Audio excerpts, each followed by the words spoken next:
Trebonius, César. Par contre, j'aimerais te parler en privé. Parle-moi un peu de ta bilan, Cécile. César, avez-vous révoqué les visites de mon frère? Pas maintenant, Kimbert, pas maintenant. Mais c'est de la violence! Maintenant!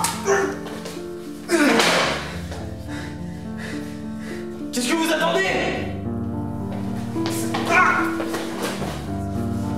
À moi!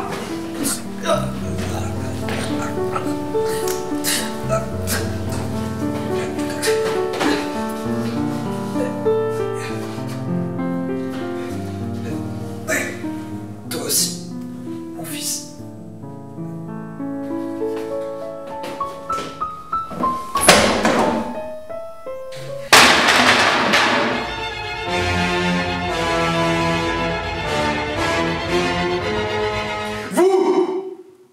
Venez ici!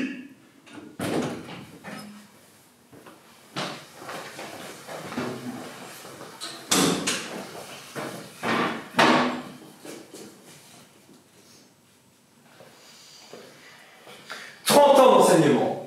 J'ai jamais vu ça. Toi! Moi? Oui, toi! Qui porta le premier coup à César? César?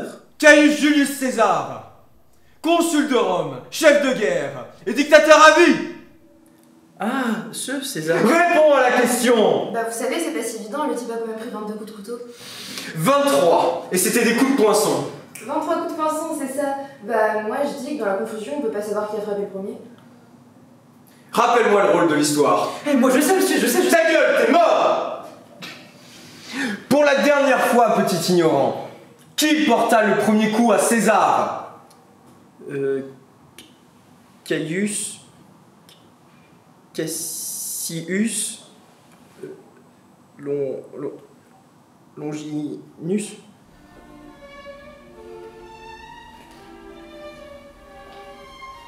Monsieur.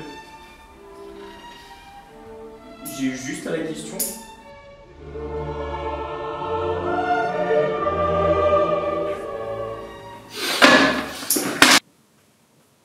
C'est Casca qui a porté le premier coup. Caius Servilius Casca, qui était censé le jouer. C'est Tonio, monsieur. Et il est où ce Tonio? Il a la gastro. La gastro. L'homme qui a porté le premier coup à la gastro. Pas grave, monsieur, c'est qu'un détail du scénario. L'histoire, c'est pas un scénario, c'est le scénario. Le seul truc avec lequel on peut pas déconner. Sans histoire, il n'y a pas de mémoire. Et sans mémoire, on veut même pas mieux que des bêtes. On n'est même pas des humains. C'est ça que vous voulez? Rester à brouter dans des champs et à patauger dans la boue? L'histoire, c'est le seul truc qui peut sauver une civilisation. Rappelons-nous comment sont morts les tyrans. Ça nous aidera à niquer les prochains. Aouh!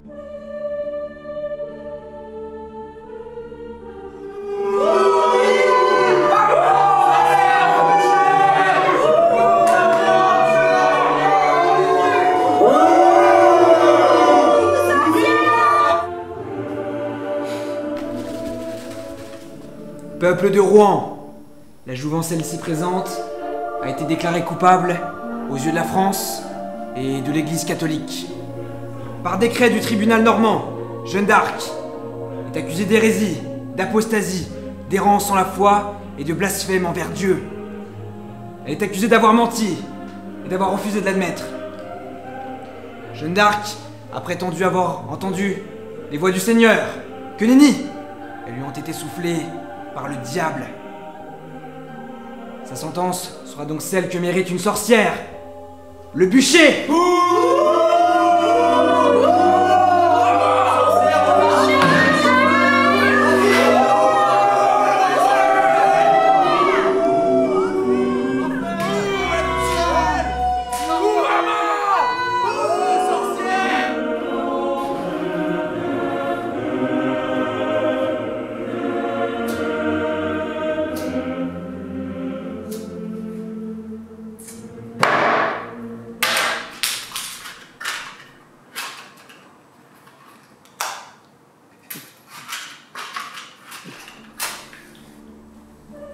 La sentence a été prononcée. La pucelle d'Orléans a-t-elle une dernière parole? Sur l'amour ou la haine que Dieu porte aux Anglais, je n'en sais rien, mais je suis convaincue que... Merci. Bourreau, vous pouvez exécuter la sentence. L'exposé est censé s'arrêter quand là? Je sais pas, c'est monsieur Bourbon qui doit décider. Au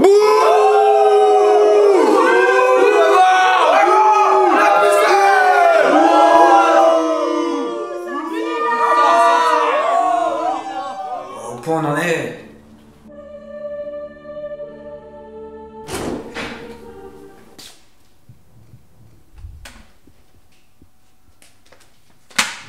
Vous êtes? Inspecteur de l'éducation, Ah! comme vous dites. Eh ben ça tombe bien, il reste encore plein d'exposés.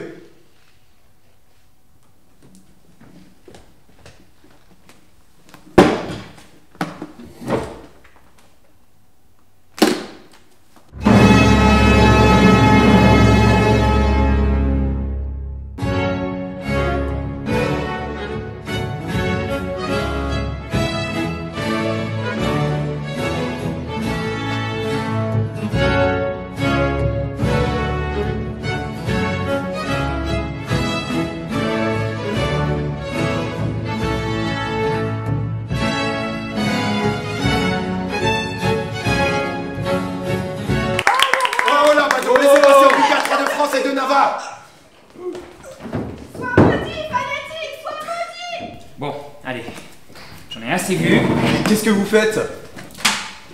Mais attendez de voir le procès de Ravaillac. Mais c'est à vous qu'il faudrait mettre un procès. Mais laissez-nous au moins vous montrer l'exécution.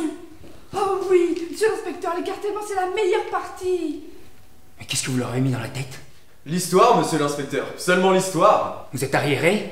Complètement inapte à l'éducation? Ça c'est pas vrai, monsieur l'inspecteur. Il nous a appris plein de choses, monsieur Bourbon. Tenez par exemple l'exécution de Louis XVI. Est-ce que vous savez comment ça s'est passé? Je tiens pas à savoir. On va vous montrer quand même. Garde, saisissez le condamné. Peuple de Paris, préparez la guillotine.